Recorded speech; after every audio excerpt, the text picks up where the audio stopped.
वहाँ बोल दिया।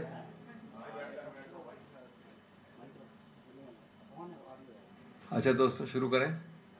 हाँ, थोड़ा समय लगेगा एज यूजुअल। हिंदी में बोलूँगा, फिर इंग्लिश में बोलूँगा, फिर प्रश्नोत्तर करेंगे। शांति रखिए, सब दोनों भाषाओं में होगा। दोस्तों मैं आज कुछ विचित्रताएं बताने आया हूं आपको इस पूरे इम्पीचमेंट के विषय में, माननीय धनखड़ जी के विषय में, और जो अजीबोगरीब वक्तव्य आ रहे हैं सरकार से। तो मैं शुरुआत करना चाहूँगा ये कह के कि हाथी के दांत दिखाने के अलग होते हैं, खाने के अलग होते हैं, और न्यायपालिका के विषय में जवाबदेही में भाजपा बिल्कुल ऐसा ही दोहरी दोगली रवैया अपना रहा है। और ऐसा लगता है कि उनकी राजनीतिक डिक्शनरी में, मोदी सरकार की, बीजेपी की राजनीतिक डिक्शनरी में दोगलापन और पाखंड को बोल्ड और अंडरलाइनिंग में लिखा गया है। ये अलग बात है कि गालिब भी आज लागू होता है कुछ व्यक्ति विशेष, कुछ पार्टियों के लिए। जब गालिब ने कहा था कि निकलना खुल्द से आदम को सुनते आए हैं, लेकिन निकलना खुल्द से आदम को सुनते आए हैं, लेकिन बहुत बेआबरू करके तेरे कूचे से हम निकले। ये बेआबरू की भी एक कहानी है, सब टेक्स्ट है। दोस्तों 21 जुलाई 2025 को कांग्रेस ने, अन्य पार्टियों ने कटिंग अक्रॉस लाइंस, और विशेष रूप से कांग्रेस ने निर्णायक संवैधानिक एक मोशन पेश किया राज्यसभा में, जो अनौचित्य के विषय हैं जस्टिस वर्मा के विषय में, और ये 63 मेंबर्स ऑफ पार्लियामेंट द्वारा हस्ताक्षर थे। इसके अलावा जैसा आप जानते हैं उसी दिन 152 लगभग हस्ताक्षर थे विभिन्न राजनीतिक पार्टियों के, सामूहिक रूप से सभी पार्टियों के, जो लोकसभा में आए। 63 यहाँ, 152 वहाँ। अब जो उस दिन इस मोशन पे उस वक्त के माननीय उपराष्ट्रपति श्री धनखड़ साहब ने जो कहा, अध्यक्ष राज्यसभा ने, मैं कोर्ट में बोल रहा हूँ, मेरा कोई एक भी शब्द नहीं है, quote unquote, honourable members, I need to inform you that I have received a notice of motion to constitute a statutory committee for removal of Justice Yashwant Verma. This has been received by me today. It is signed by more than 50 members of the Council of States, and thus it meets the numerical requirement of signing by members of Parliament for setting in motion a process for removal of a High Court judge. ये कोई मेरा शब्द इसमें एक भी नहीं है, आगे पढ़ रहा हूं उन्हीं के शब्द। I direct the secretary general to find out whether a similar motion has been moved in the house of people, the Lok Sabha, and this is being done for the purpose that under the जजेस inquiry act of 1968 the procedure is different if a motion is presented in one house or if the motion is presented on the same day in both houses. और इस प्रक्रिया में अंतिम बहुत महत्वपूर्ण है, उसके कुछ ही समय बाद हाउस में, आपके कैमराज हमारी दृष्टि के सामने सबके पास रिकॉर्डेड है, माननीय धनखड़ साहब ने औपचारिक रूप से पूछा कानून मंत्री मेघवाल साहब से कि दूसरा मोशन लोकसभा में हुआ है कि नहीं, और मंत्री महोदय ने उठकर हाँ कहा। तो ये तो तथ्य हुए। तो उन्होंने क्या किया, ये क्या कह रहे थे, वो क्या प्रक्रिया कर रहे थे? कल आपको एक बड़ा ज्ञान दिया गया है, पूर्व कानून मंत्री ने ये ज्ञान दिया है कि कोई मोशन एडमिट ही नहीं हुआ राज्यसभा में, याद है आपको? तो अगर ये है तो ये प्रक्रियाएं जो थी माननीय अध्यक्ष राज्यसभा की, इतना बड़ा वक्तव्य देने की, motion set in motion the process, पूछा कि वहाँ भी है कि नहीं, वहाँ अगर है तो प्रक्रिया ये होगी, और लॉ मिनिस्टर मेघवाल ने हाँ कहा। तो मैं जानना चाहता हूँ कि ये सब जो धनखड़ साहब बोल रहे थे वो क्या हो रहा था? ये कोई एक ड्रामा हो रहा था, या शब्दों का इस्तेमाल हो रहा था बिना किसी मायने के, या ये सब कोई एक ऑटो पायलट पे चल रही थी, कोई फिल्म चल रही थी, और कहीं किसी किताब में ये लिखा है कि न्यायाधीश के बतौर अध्यक्ष राज्यसभा को एक निर्णय लिखना पड़ता है बिफोर एडमिटिंग अ मोशन को एडमिट करने के लिए निर्णय लिखना पड़ता है कारणों के साथ, कोई शब्दावली इस्तेमाल करनी पड़ती है। अरे भाई, जब वो कह रहे हैं कि मेरे पास जो कानून के सब तथ्यों को सेटिस्फाई संतुष्ट करते हैं वैसा मोशन आ गया है राज्यसभा में, ये मालूम कर लीजिए कि वहाँ भी अगर ऐसा है तो हम लोगों को सहयोग के साथ जॉइंटली संयुक्त रूप से करना पड़ेगा। और आप माननीय कानून मंत्री मुझे बताइए कि ये है कि नहीं। वो कहते हैं हाँ है। तो इसके बाद एडमिशन ऑफ मोशन के लिए क्या बचता है, मैं जानना चाहता हूँ। ये कैसा एक विचित्र संज्ञान मिला है हमें कल सरकार से। तो जरा इसके पहले अब देखना आवश्यक है, इसके पीछे, पहले नहीं इसके पीछे देखना आवश्यक है। ये बहुत ही एक घिनौनी घृणात्मक अप्रोच दिखाता है इस नियंत्रण कंट्रोल फ्रीक सरकार का। पहले मैं आपको बताऊं, पहला मुद्दा जो मैं लेना इस संदर्भ में क्या हुआ, मैंने आपको बता दिया। आप भी वहाँ थे, हम भी वहाँ थे, कैमरा भी वहाँ थे और लोग भी वहाँ थे। अब इसका मायने क्या, इसका अभिप्राय क्या, इसके मुद्दे क्या हैं। पहला, आपको मालूम है भाषा क्या है उस एक्ट में।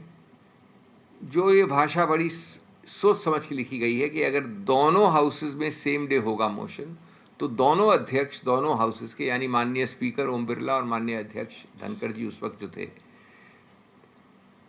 मिलजुल कर एक समिति जिसको स्टैट्यूटरी कमिटी ऑफ इंक्वायरी कहते हैं बनाएंगे। तो इसका मतलब क्या हुआ? इसका मतलब हुआ कि कानून द्वारा लिखा गया था इस बात को पहले से सोच समझ के, एंटीसिपेशन में, कि समन्वय, सहयोग, स्पष्टता और सामंजस्य के साथ दोनों एक साथ काम करेंगे हाउस। ये तो बड़ी अच्छी बात है। इसमें कोई स्पर्धा नहीं थी कानून में कि मेरी स्पर्धा है उस दूसरे हाउस से कि मैं आगे निकल जाऊं या पहला हाउस पहले निकल जाए। सद्भाव था। क्यों? क्योंकि जब गंभीर मुद्दा है ऐसा किसी का इम्पीचमेंट, तो दोनों हाउसेस को साथ चलना चाहिए।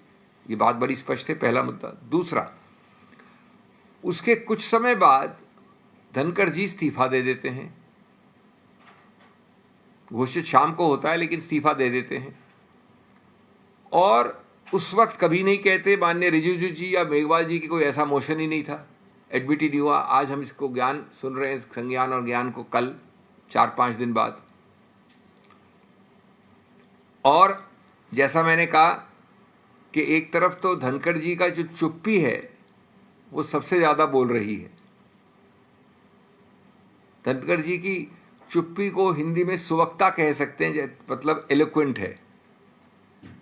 और दूसरी तरफ ये प्रश्न उठता है कि इतना बड़ा वक्तव्य देके माननीय कानून मंत्री से पूछकर अगर मोशन एडमिट भी नहीं हुआ तो क्या कोई शैडो बॉक्सिंग कर रहा था, कोई ड्रामा कर रहा था, कोई एक अजीबोगरीब एक मूवी चल रही थी क्या वहां पर? तीसरा मुद्दा ये दर्शाता है इस सरकार, इस सत्तारूढ़ पार्टी की असुरक्षा, इनसिक्योरिटी।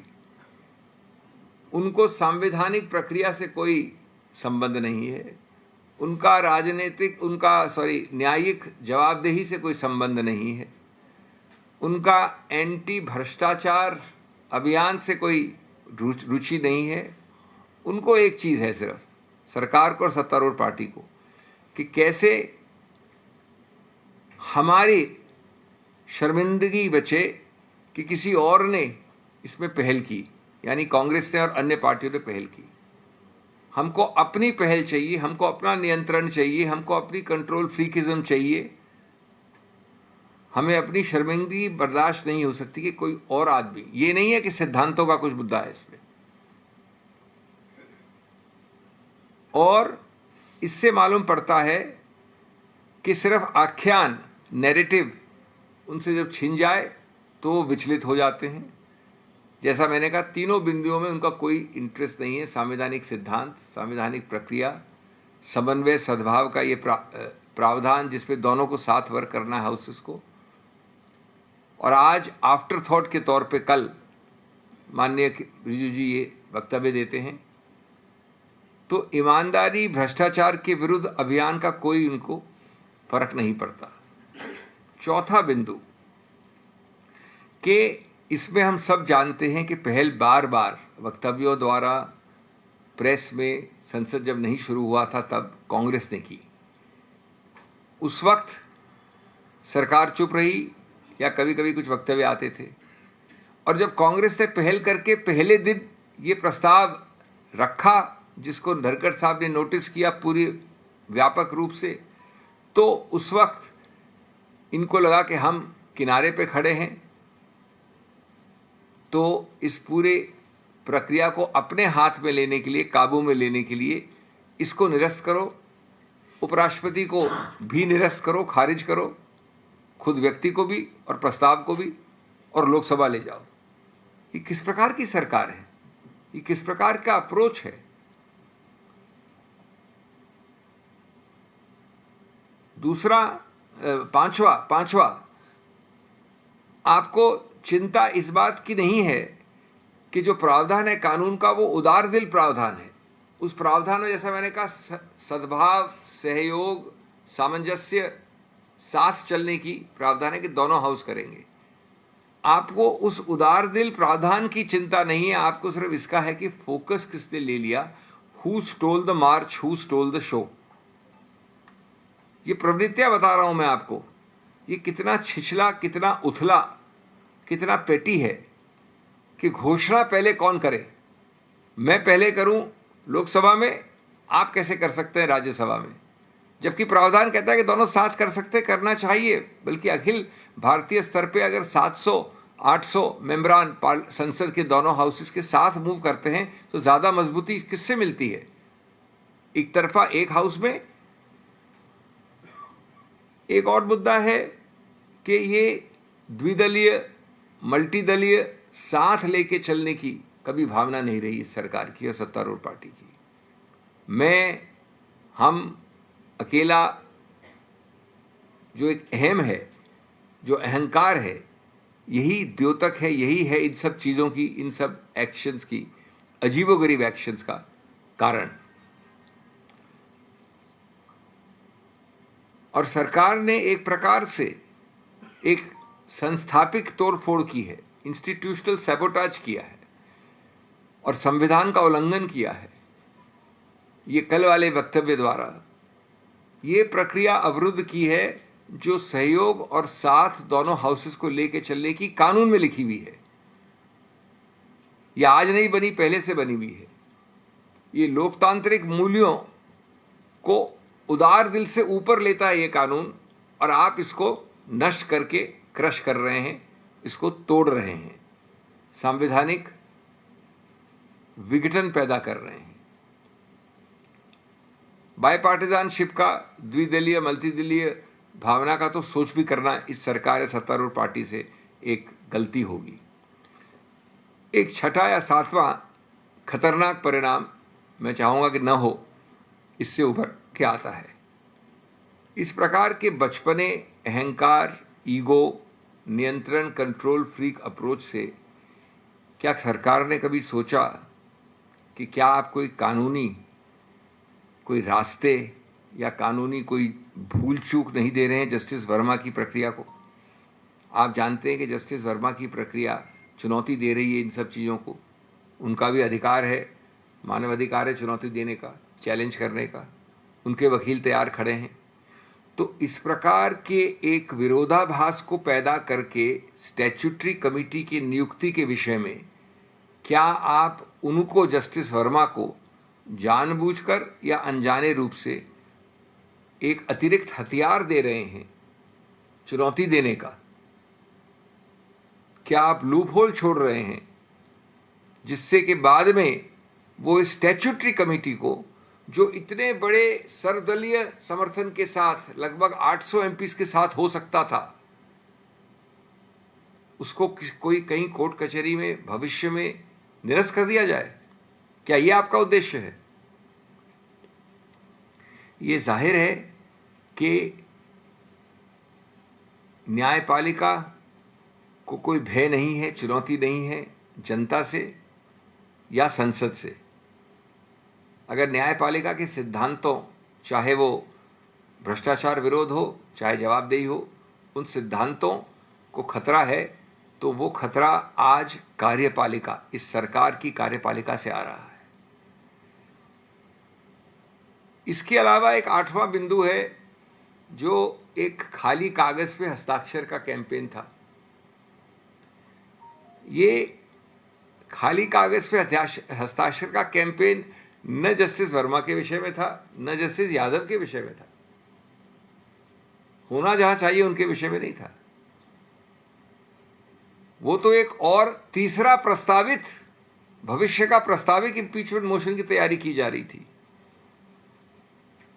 इसलिए आज ये जानना आवश्यक है कि उस दिन क्या हुआ सरकार के गलियारों में, माननीय राजनाथ सिंह जी के ऑफिस में और धनखड़ जी के अचानक इस्तीफे में। हमारा मानना है कि इसमें एक राजनीतिक एग्जिट है, एक राजनीतिक आवागमन है जिसको लपेटा गया है, कैमोफ्लेज किया गया है एक संवैधानिक झूठ के अंदर। ये सच्चाई है उस दिन की। We are also very concerned, friends, about this selective outrage and selective silence on the Verma Yadav two judges issues.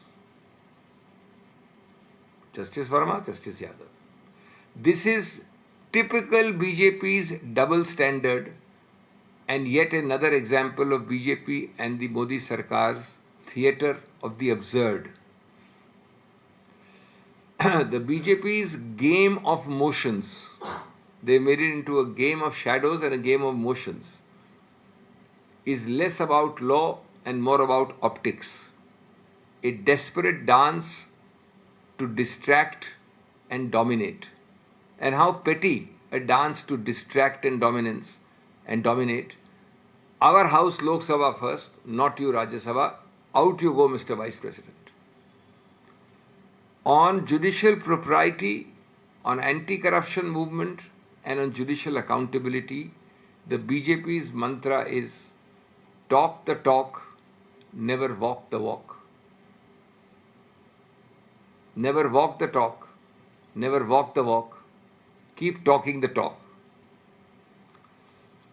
It is the worst example of doublespeak and hypocrisy on this entire episode. It appears that Mr. Dhankard's showing of some minimal independence, possibly belatedly, was his real mistake. No other mistake. In this climate of selective outrage and politicized morality, we must also ask the question from both former Vice President Dhankard and the Government of India as to this continuing eloquent silence on Justice Yadav. You are so particularized about Lok Sabha versus Rajya Sabha, but you maintain this remarkably eloquent silence on Justice Yadav. A person whose comments as a sitting judge read more like manifestos of a political party than any legal reasoning. Friends,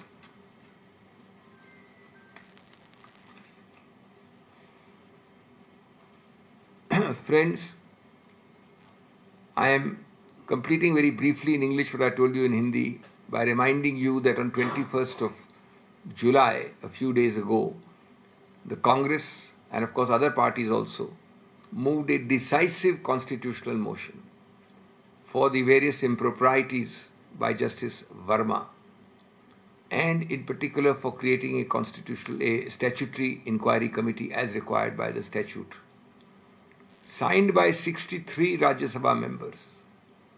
It is cross-party, moved on the same day as another motion signed by 152 parties, again cross-party, 152 members cross-party.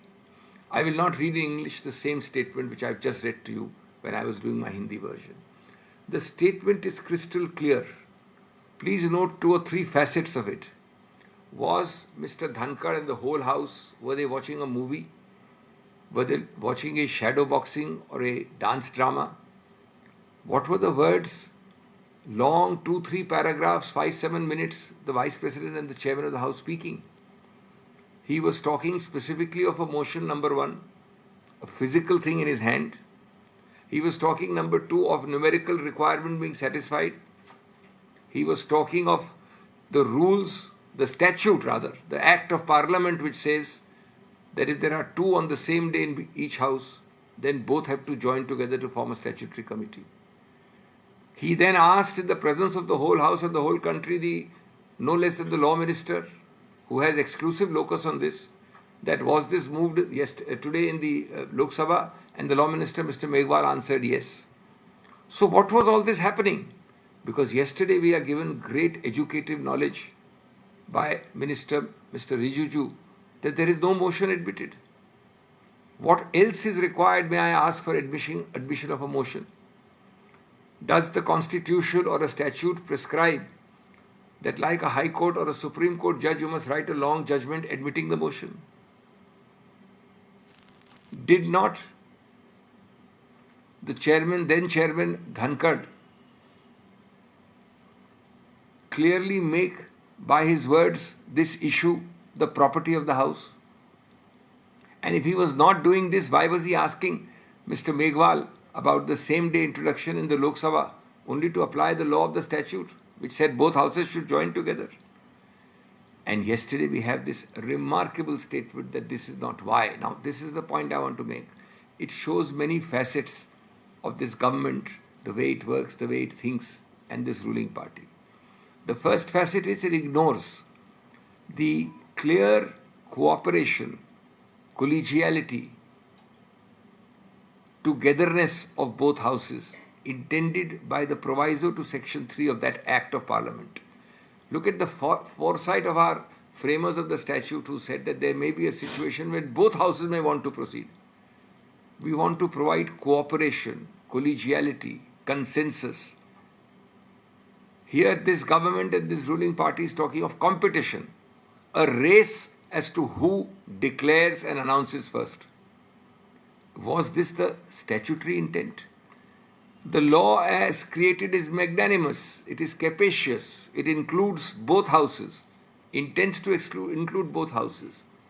And imagine the strength of a resolution where 800 members or 750 or 780 members join together, as opposed to only one house. And here is this government trying only on ego, intersection of invincibility notions with the notions of ego, to say, we announce first in the Lok Sabha. Second point is that the silence of both Mr. Dhankad and indeed Mr. Rijiju for 5 full days on the admission of the motion is most eloquent. It is most telling. It has its own message. There is no doubt in anybody with any idea of parliamentary affairs that Mr. Dhankad intended to make that the property of the House that day, and clearly to proceed further with the motion in collegiality with the Lok Sabha. Thirdly, today all this dance and drama is being done for what? So that your insecurity in not having control of the narrative is established. You are insecure that why don't I control the narrative? You are embarrassed. Why should the opposition, the Congress, have a motion at all? Is that not petty? Is that not childish? Is that not silly? In a democracy and on an issue when you have consensus and support in both houses by a lot of the opposition, almost all the opposition, in that you want to do this kind of a arrogant ekla chalo? You know that the narrative was taken up by the opposition parties for the last many months. If you were late or sitting or standing disinterestedly on the sidelines, it is not our fault. It doesn't mean you must try and grab in this manner. Your concern should not be as to who has stolen the optics, stolen the focus, got the limelights. think less of the limelight and more of constitutional principle, of democracy, of good governance, rather than showing to the nation such cheap tactics. Think also of a bipartisan, multi-partisan spirit, not of a unilateralism. You have lost the capacity to think of anything other than unilateralism. You have actually committed institutional sabotage and constitutional transgression by not following the spirit of the Act of Parliament, which would have involved the approbation in a motion of 800 odd MPs. There is another dangerous eighth point. I hope it doesn't come true. But if you are going to create this statutory and constitutional confusion as to whether that proviso to Section 3 requiring both houses to jointly constitute a committee does come into force or does not come into force, you are either deliberately or at best unwittingly, are you not giving an additional ground and excuse to the legal challenges which Justice Verma has mounted and is entitled to mount in future? He has his legal rights.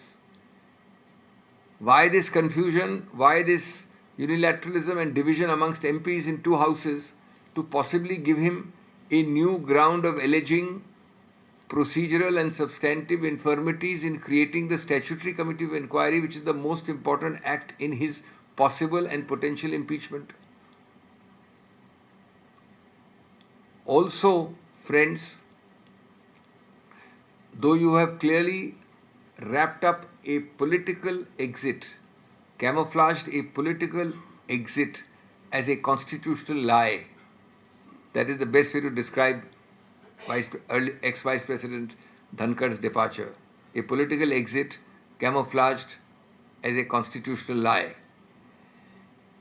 There are also serious concerns about your continuing eloquent silence about Justice Yadav and indeed former Vice President Dhankard's silence on the same issue. Justice Yadav's utterances, while being a sitting judge, sound worse than a manifesto of a political party. And here we have no action, no topic, no taking up, no comment for months on end on motions moved across party lines long ago. This again, as I said earlier, is a BJP double standard being a theatre of the absurd. Let me end, friends, by saying this is not about one judge, it is not about two judges, it is not about one vice president. This is about the very architecture of our democracy. When power intoxicates the ruling regime to the point where it is prepared to institutionally sabotage its own vice president and its own Rajya Sabha chairman, democracy is imperiled, and only democracy represented through the voice of its people can intervene. Is the BJP's model of one nation, one party, one nation, one election is something else, but one nation, one party, is it so obsessive that it wants a say in judicial impeachment proceedings only in one house and is prepared to go to any extent for that? The BJP has today shown, and the Modi government has today shown, that no institution is safe. Not Parliament, not the judiciary, not the chair even of the upper house. This is governance by dictatorship, governance by tantrum, governance not by law. And lastly, please remember, when we ask for a motion and jointness with the Lok Sabha, we are the opposition. Our opposition motion is not a coup, is not a coup d'etat. It is merely a constitutional pulse checking the heartbeat of democracy through the opposition. Thank you. कार्य मंत्री ने कहा कोई motion accept नहीं हुआ है जजेस को हटाने के लिए, तो क्या आपको लगता है कि जगदीप धनखड़ के इस्तीफे की भी यही वजह हो सकती है? मैंने तो पूरा आपको सब स्पष्ट रूप से पिछले 20 मिनट से बता दिया। बिल्कुल निश्चित रूप से इसमें कोई संदेह थोड़ी है। इसको एक, मैंने कहा, ये एक राजनीतिक निकालने की प्रक्रिया है जिसको ढका जा रहा है एक और संवैधानिक झूठ के साथ। सर, ये जो जस्टिस वर्मा का वियोग है, तो इसको लेकर क्या जैसा आप आरोप लगा रहे हैं कि भाजपा जो है अपने वर्चस्व की लड़ाई में, कौन इसको पहले लेके आए? वर्चस्व की लड़ाई में जगदीश धनखड़ को शहीद कर दिया गया। अब जगदीप धनखड़ जी का चैप्टर, जहाँ तक हमारी प्रक्रियाओं का सवाल है, ख़त्म हो गया है। इसमें कोई संदेह नहीं है कि उनका जाना, उनका मोशन के बारे में बोलना और जो भी चीज़ें पिछले कुछ महीनों में उनके और सरकार के बीच में रही होंगी, जिनका संज्ञान हमारे पास नहीं है, ये बिल्कुल कारण थे और सबसे निकटतम संबंधित कारण था ये वाला। इसमें कोई दो राय नहीं है। लेकिन वो उस बात में बात करने की आवश्यकता नहीं है। हमारा प्रश्न ये है कि क्या आप अपने अहंकार, अपने शुद्धता, पेटीनेस, अपने नियंत्रण, कंट्रोल फ्रीक अप्रोच के कारण क्या एक संवैधानिक प्रक्रिया को भी संदेह में डालने के लिए तैयार हैं? क्या आप उन चुनौतियों को जानबूझकर और ये मान ले चलिए अनजाने में समर्थन प्रदान नहीं कर रहे हैं? जो चुनौतियां माननीय जस्टिस वर्मा का अधिकार क्षेत्र है, जो उन्होंने शुरू कर दिए हैं ऑलरेडी और आगे भी करेंगे, तो ये सोचना, ये परिपक्वता, ये गंभीरता, ये डेप्थ कहाँ से शुरू होती है? सरकार ने दिखाई है कहीं भी?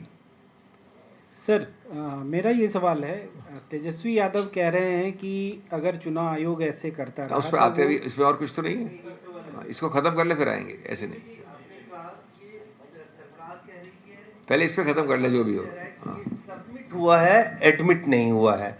ऐसे में भविष्य में जो कमेटी बनेगी, निश्चित रूप से उसमें राज्यसभा के सदस्य नहीं होंगे, सिर्फ लोकसभा के सदस्य उसमें होंगे। पहली बात तो विपक्ष और कांग्रेस के पास क्या कानूनी और संवैधानिक विकल्प हैं, और दूसरा, सरकार के इस प्रयोग से या सरकार के इस फैसले से जस्टिस वर्मा को लीगली वो कितना अपने आप को डिफेंड कर पाएंगे? अगर मैंने यही आपको बार बार मैंने बार बार स्पष्ट रूप से आपका ध्यान यहाँ आकर्षित किया है। आज इसको आप, जो मेरा वक्तव्य है ये रिकॉर्ड हो रहा है, भगवान न करे कि इस शुद्धता, इस अहंकार, इस तू मैं कुतर्क में एक अच्छी स्वच्छ प्रक्रिया जो हम शुरू करने जा रहे थे, उसके शुरुआत के पहले ही संदिग्ध हो जाए वो। आज आप जस्टिस वर्मा हैं, आपका अधिकार क्षेत्र, आप चुनौती लाए, उसमें कोई गलती नहीं है। चुनौती करने का आपका अधिकार क्षेत्र, करेंगे आप जरूर संवैधानिक चुनौती। उन्होंने किसी और मुद्दे पे ऑलरेडी कर दी उच्चतम न्यायालय में। तो क्या आप ये ग्राउंड देना चाहते हैं उनको? मैंने कहा जानबूझकर या अनजाने में भी। और क्या ये बहुत बड़ी दुर्घटना नहीं होगी अगर ये आपका परिणाम होता है? अगर वो बहस करते हैं कि साहब जो समिति बनी है स्टैट्यूटरी वो गलत है, वो द्वि हाउस की होनी चाहिए जिसमें दोनों हाउस शामिल हों, न कि एक लोकसभा की। ये तो आपके सामने जाहिर है, किसी कानूनविद होने की जरूरत नहीं इसके लिए। तो इसकी क्या आवश्यकता थी? नंबर 2, अगर दोनों हाउसेस के मेंबरान संसद ज्वाइन करते हैं तो आपका हाथ तो बढ़ता है। ये एक ऐसा 10 साल में ऐसे इक्का दुक्का मुद्दे आते हैं जिसपे दोनों हाउस के ज्वाइन करके सब पार्टियां समर्थन कर रही हैं आपका, न कि सब पार्टियां आपका विरोध कर रही हैं। इसमें तो पार्टियां आपका समर्थन कर रही हैं। तो अगर आपने इसमें विवेक दिखाया होता, परिपक्वता दिखाई होती, तो आप इन सब चीज़ों को, जिस प्रकार से आप एक मौका अवसर शायद दे रहे हैं कानूनी, वो नहीं होता। ये अत्यंत दुर्भाग्य की बात होगी। इसके लिए तो पार्टी को, सत्तारूढ़ पार्टी को हमसे बात करनी चाहिए कि इसको कैसे रोका जाए।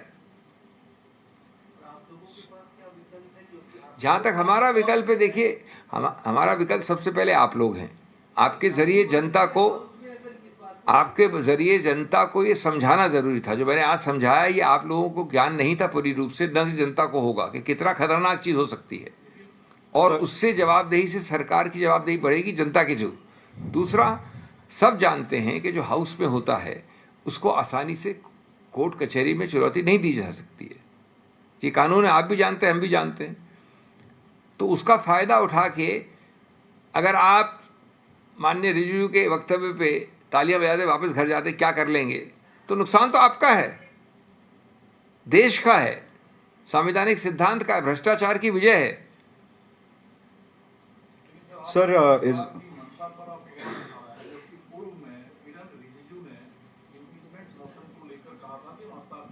शुरू कर चुके हैं, लेकिन आप कह रहे हैं कि जो प्रोसेस हुआ इससे जानबूझकर एक ढील दी जा रही तो है। मैंने कारण दिया ये है। तो सीधा सवाल उठा रहे हैं हम सरकार के मंशा पर, जो पूर्व में सरकार कह रही है। मैं क्यों नहीं उठाऊंगा? तो ये सब तथ्य तो सरकार ने पैदा किए ना, मैंने थोड़ी किए पैदा ये तथ्य। इसका कारण दिया है मैंने आपको। मैंने तो कहा है कि जानबूझ के नहीं तो अनजाने में। अगर आप मूर्खता अनजाने में करते तो वो भी तो मूर्खता ही होती है ना। अनजाने में अगर आप किसी व्यक्ति को एक अनजाना फायदा कर देंगे जिसको फायदा नहीं होना चाहिए, तो वो भी उतनी मूर्खता है जितना जानबूझ के करने वाली। लेकिन आप कह रहे हैं कि मोशन में किसी का नाम का भी उल्लेख नहीं था, 2 जस्टिस का आपने नाम लिया। हाँ। आप कह रहे हैं कि मोशन में ऐसे किसी नाम का उल्लेख नहीं था जो मोशन लाने की मैंने तो कभी भी नहीं कहा ये। मैंने कहाँ कहा ये? आप ध्यान से सुन रहे, मैं तो बिल्कुल नहीं कहा। मैंने कहा कि जो मोशन के जितने भी कायदे कानून होते हैं सब तो फुलफिल हो गए, और ये वक्तव्य में लिखा है माननीय धनखड़ साहब के वक्तव्य में।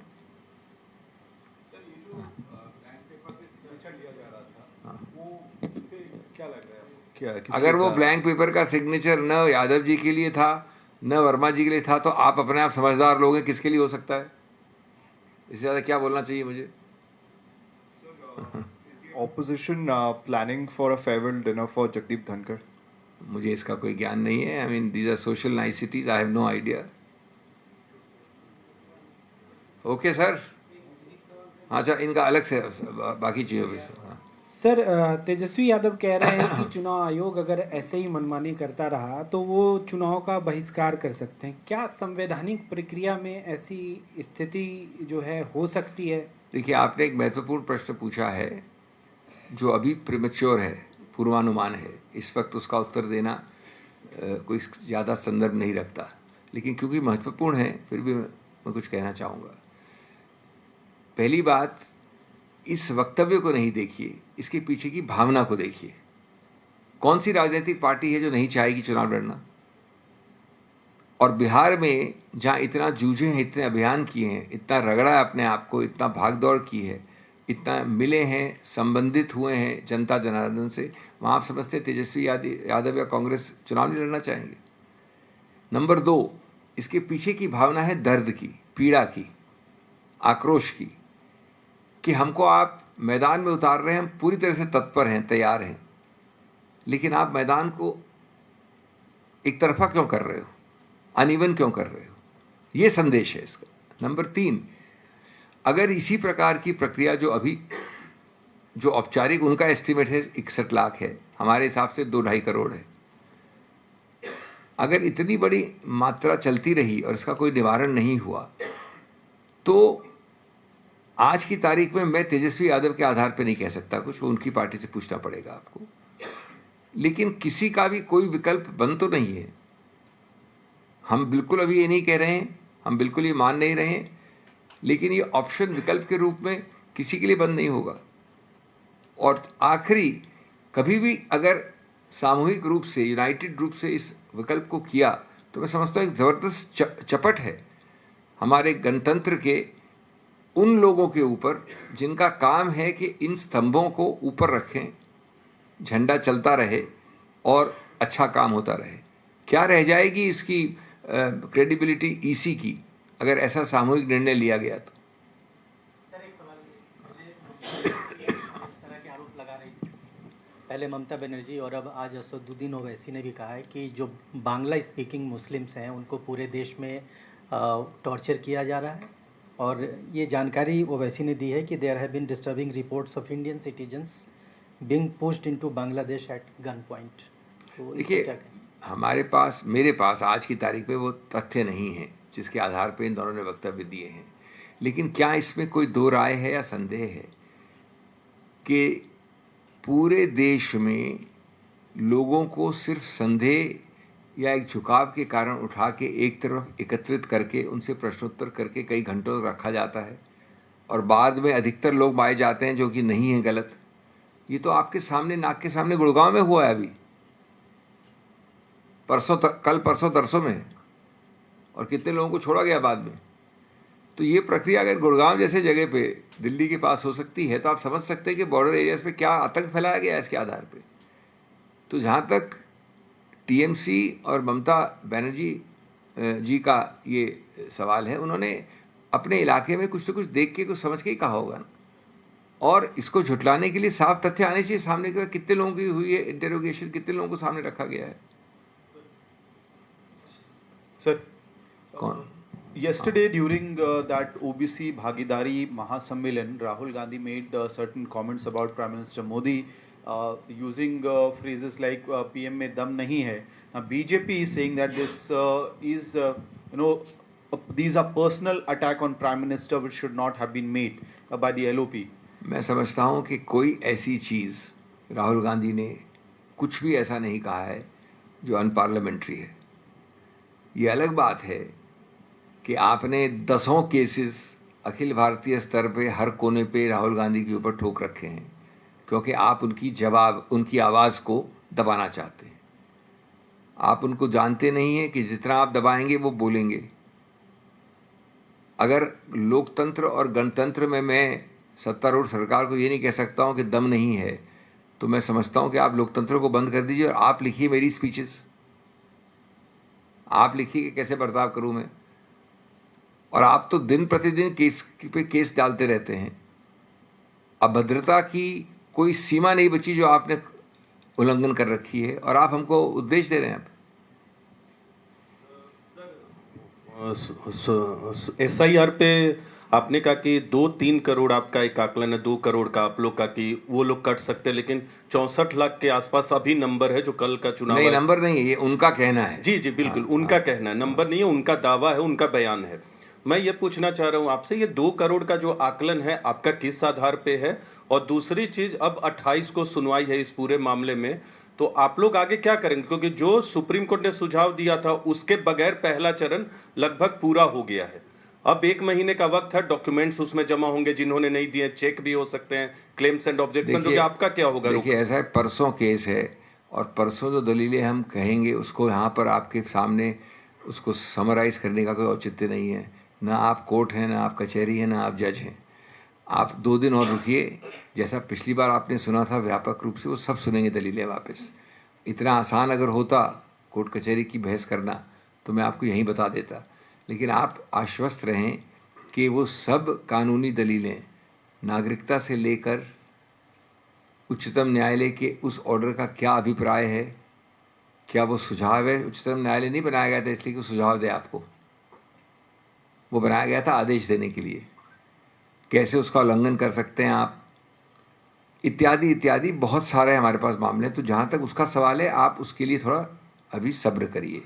जहाँ तक पहला सवाल है जो आपने पूछा, हमने ये कहा था कि 8 करोड़ के अंदर, थोड़ा कम 8 करोड़ से, भारत की सबसे दूसरे नंबर पे पॉपुलस प्रदेश है जनसंख्या का, जहाँ तक चुनाव का सवाल है, बिहार, उत्तर प्रदेश के बाद।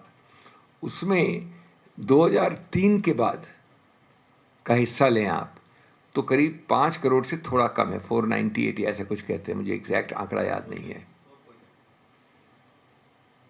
अब आप 4.9 में इस प्रक्रिया द्वारा हमने सबसे एक न्यूनतम आंकड़ा लिया है, इस आधार पे कि फ्लड वाले एरियाज क्या हैं, क्या आधार और क्या ये अपने बर्थ सर्टिफिकेट की वो है प्रचलन बिहार में 2% कहते हैं, इत्यादि इत्यादि, उस पर एक अनुमान लगाया है। हमें कोई आपत्ति नहीं, आप अनुमान को गलत सिद्ध कर दो। गलत सिद्ध कैसे करोगे आप? गलत सिद्ध तब कर सकते हो आप जब आप निकालें। आपके प्रश्न का बड़ा एक रोचक प्रसंग है जो आप समझे नहीं इस बात को। 2 करोड़ को आप असत्य तब सिद्ध कर सकते हैं जब आप निकालें कि हमको सिर्फ 20 लाख लोग ऐसे मिले हैं जिनके पास आधार तो है, राशन कार्ड तो है, लेकिन ये नहीं है। और ये नहीं है यानी बर्थ सर्टिफिकेट नहीं है। बर्थ सर्टिफिकेट के आंकड़े पे तो मैं समझता हूँ 2 करोड़ से ज़्यादा होगा फिगर, इस आधार पर हमने निकाला। सर एक सवाल दिल्ली को लेकर है, चूंकि आप खुद दिल्ली में हैं। दिल्ली में गाड़ियों की उम्र को लेकर काफ़ी असमंजस है। मौजूदा सरकार के मंत्री ने कहा है कि दिल्ली की उम्र जो है उसके फिटनेस को देखकर फैसला हो। ये कानूनी प्रक्रिया है, शुरू होने वाली है। अब इसमें मैं क्या टिप्पणी करूँगा। ये वो एक अर्जी लगाएंगे, इस अर्जी पे बहुत लंबी प्रक्रिया होती है। ये पुराने उच्चतम न्यायालय के ऑर्डर को बदलने की प्रक्रिया है। उसके बाद तो सुनवाई होगी, फिर वो खंडपीठ बदले ना बदले कई चीज़ों पे देखते हुए। मैं नहीं कह रहा हूँ कि तथ्य नहीं है, कुछ तथ्य हैं कि बहुत अच्छी हट्टी कट्टी गाड़ियाँ जिनमें कोई दुराव नहीं है, कोई प्रॉब्लम नहीं है, वो भी सिर्फ 1 साल गिन के हट जाती हैं। ये एक पॉइंट है। लेकिन साथ साथ हमको यहाँ की जो भयानक प्रदूषण है उसको भी कंट्रोल करना है। इस बहाने कि आपकी गाड़ी 16 साल की है लेकिन बहुत अच्छी कंडीशन में है, मैं गलत गाड़ी में घुसा दूँ अंदर तो बहुत नुकसान होता है प्रदूषण को। इसलिए ये सब चीज़ें उच्चतम न्यायालय देख समझ के करेगा। अभी तो बहुत जल्दी है, तो अर्जी लगेगी। अर्जी के बाद आप मान के चलिए कि बहुत एक डिटेल्ड इसमें हियरिंग होगी। Okay, thank you.